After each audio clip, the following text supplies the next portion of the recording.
নেতাসকলে দলীয় সতীৰ্থসকলক শক্তিশালী কৰিবলৈ বিভিন্ন উদ্গনিমূলক বক্তব্য আগবঢ়ায়। নগাঁৱৰ পৰা মুজাম্মেল খানৰ ৰিপৰ্ট, নিভাজ অসম লাইভ। অসমৰ ধৰ্মীয় সংখ্যালঘুসমূহক ভোট বেংকৰ ৰাজনীতিৰে দীৰ্ঘদিন ধৰি কংগ্ৰেছ আৰু AIDF যি প্ৰতাৰণা কৰি আহিছে, ভয় ভাবুকি দি আহিছে, সেই ভয় ভাবুকিৰ পৰা পৰিত্ৰাণ পাবৰ কাৰণে অসম গণ পৰিষদৰ ধৰ্মীয় সংখ্যালঘু পৰিষদক আমি শক্তিশালী ৰূপ দিব বিচাৰিছোঁ।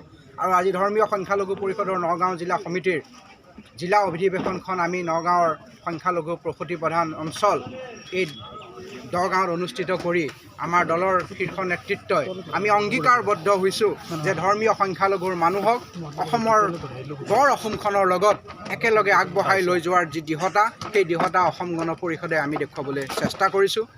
আমি সকীয়াই দিব বিচাৰিছোঁ সেইসকল ৰাজনৈতিক দলক, যিসকল ৰাজনৈতিক দলে নিজৰ ব্যৱসায়ৰ কাৰণে, নিজৰ ভোট বেংকৰ কাৰণে আজিও ধৰ্মীয় সংখ্যালঘুসকলক ভোট বেংক হিচাপে ব্যৱহাৰ কৰি বাৰে বাৰে প্ৰতাৰণা কৰি আহিছে। সেই বদৰুদ্দিন আজমলক, সেই ৰকিবুল হুছেইনক, সেই কংগ্ৰেছ চৰকাৰক আমি ইয়াৰ পৰাই প্ৰত্যাহ্বান জনাইছোঁ যে ধৰ্মীয় সংখ্যালঘুসকলক লৈ পেলাই তেওঁলোকে কৰি অহা প্ৰতাৰণাৰ দিন আজি উকলি গৈছে।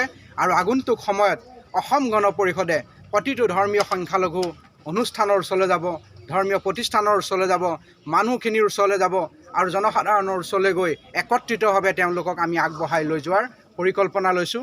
আৰু আগন্তুক দিনত ধৰ্মীয় সংখ্যালঘুৰ মানুহক লৈ পেলাই আমি দলটোৰ বিস্তৃত পৰিকল্পনা আজি গ্ৰহণ কৰিছোঁ। সেই পৰিকল্পনা অনুযায়ী যাতে ধৰ্মীয় সংখ্যালঘু মানুহৰ সম উন্নয়ন, সম বিকাশ আৰু সম মৰ্যাদা থাকে, তাৰ কাৰণে আমি প্ৰচেষ্টা হাতত ল'ম।